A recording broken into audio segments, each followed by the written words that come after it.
and welcome back to the Godslayer V2 build showcase. As of the recent patches and some testing with my PVE build, I found out that I could actually make a stronger build. Even if you have the previous version, don't worry, as it's still incredibly strong. But this version was improved by making it a lot easier to use, more mobile, it's able to do a lot more damage, and most importantly, it's significantly tankier with multiple healing sources this time around. So let's get into it. First, you kinda have to go Felonor with this. The extra climb height is incredibly useful for the Bounded Nest skip. Obviously for Oath, we're gonna go with Oathless. You wanna go Deep Bound always. Your armor is gonna be Black Diver, and your bell can be pretty much anything from my bells for PvE video. So I'm just gonna go with Dimensional Travel, cause that's the end goal, since you can't really get ganked if you have it. So for starting stats, you're gonna wanna go into 6 Strength, 1 Fortitude, 3 Agility, no Intelligence, 5 Willpower, and 3 Charisma. Most of these are so we don't have to waste time getting our stats ready for Shrine of Order, but the Strength and Willpower are there just so you can get Carnivore early. For the attunement stats, you want to go 6 Flame Charm and 4 Iron Sing. Flame Charm is a new addition, because this time around it's only a triple attunement build,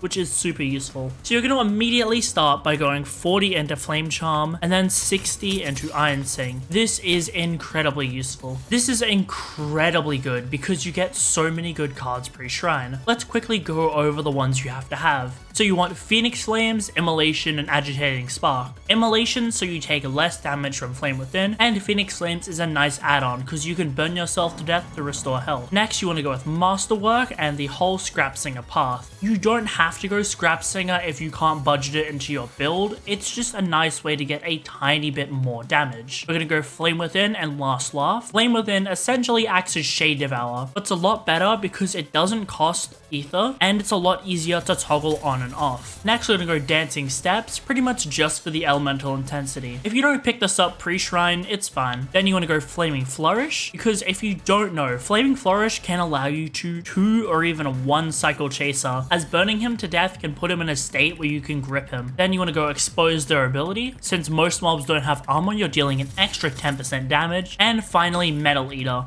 simply because you can pop metal armor without needing any ether at all, so it's super useful. But before you Shrine of Order, you're going to want to get 1 Frost Draw in the overworld, because we are still using Frost Draw on this build. So let's Shrine of Order now, and these are roughly the stats you should end up with. Now we're going to start by going 20 into Strength, 25 into Fortitude, and 25 into Agility. This is for Conditioned Runner and Spine Cutter. 5 into Intelligence, 20 into Willpower, and 25 into Charisma. Now with the remaining stats, you want to go 80 in Frost Draw, and then 100 in Weapon Mastery. You'll still have 1 stat point left over. You can just chuck this wherever you want. Sometimes I like to put it in Frost Draw for just a tiny bit more damage. Although as you'll see in the mantras portion of this video, you can actually drop your heavy weapon mastery to 95 to get 20 Flame Charm. This is incredibly useful as it'll allow you to get level 2 Flame Wisp for a little bit more healing at the cost of very little damage. Going on to your traits, obviously 6 Song Chant, 6 Proficiency. We want maximum damage on this build. Now for the talents, you want to go Conditioned Runner for the 3 times healing buff, Spine Cutter for the extra M1, Fishman, Saint J, Thresher Claws, Loot Skipper. This is just very nice for something that I'll talk about very soon. Blood Iron Spirit, Speed Demon if you plan to go crazy slots or something, Scuba Jana, and then you want to take the Ice Elemental Rebound, just because your Ice Launchers hit a lot of times, so it can help you build up tempo. You're going to take Kickoff and Time to Go, Grand Feast and Carnivore, Giant Slayer, Tough Love, and once you come down here, you want to take Chilling Flourish for the elemental intensity. Do not take Fragile Freeze, as this can mess up with landing Warden's Blades. Charge Return, Nullifying Clarity. These are an insane joy to take for damage, and you're going to want to take, and once we come down here, you want to take Orbital Ice and Ice Shield Coating for the elemental intensity and damage reduction. You're going to want to take Cryosis and Frostbuster for more elemental intensity. Now, you could take Crystallization, although you're not going to be proccing Nullifying Clarity nearly as much with it, so I just stick without it. Same with Lava Eruption, as you want the burn. I'm going to take Old Habits Die Hard, Breathing Exercises, and your standard Health Pack, Ether Kit, and Armor Conserve. However, take some replenishing knockout as you'll gain more health when you knock enemies. And down here you want to take your Matador for extra damage to Chaser, and that's pretty much all the incredibly essential talents you want for this build. From here I tend to just take Carry Load or even Elemental Intensity cards, as they're just super useful to have overall. Although you can pick certain mantras to get more elemental intensity like Ice Spikes or Spike Traps, it's not really needed to hypermax the build to that extreme. This may say 50 talents, but you can remove some of the Carry Load and Elemental Intensity cards if you're cutting it close. In total, you want to end up with around 13 rares and 35 common cards. Now let's jump over to the mantras section. So we're going to start by taking the obvious Warden's Blades and Frozen Servants, as well as Ice Cubes. These are absolutely insane damage for your build. Then we're going to take a Metal Armament for the extra M1 it provides, Ice Skates and Glacial Arc for movement, and we're going to take a Metal Ball. This essentially replaces Gale Lunge as your way to ascend up Glacial Arc very fast. Plus, Metal Ball's just a better mantra overall for mobility. Then coming down here, we are going to take Flame Wisp, simply for the passive healing it provides. Now you'll end up with this, but I would also consider getting Dread Breath. This is mainly for Ferryman, since you can destroy clones. That's also the reason I took Loot Skipper earlier, although you don't have to go Dread Breath. Now something I'm only doing for the video is I am going to give this build Shade Devour real quick through Build Maker. This is just because Flame Within doesn't display as a proper buff. And as Shade Devour does, something I'm just going to do for the video is actually put Shade Devour on this build. Now to be clear, you are not going Shadow, and the only reason I'm doing this in Build Maker is just because Flame Within doesn't display in the damage multipliers section.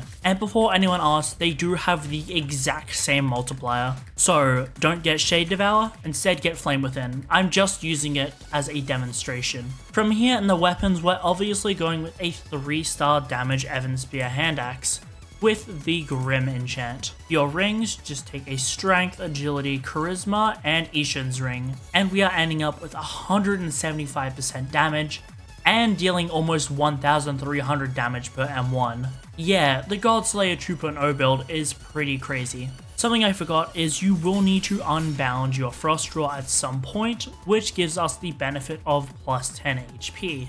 On top of the Oathless buff, giving us more HP, and various other quest talents you can obtain for free. From there, you actually want to get the Family Recipe. Now only do this after you Shrine of Chance or get most of the cards that you need, as you don't want these appearing in your card hands. Family Recipe is just a free card to give you some more elemental intensity. Now we'll just pick up Thresher Scales, Critical Attack Engage, and Chain of Perfection.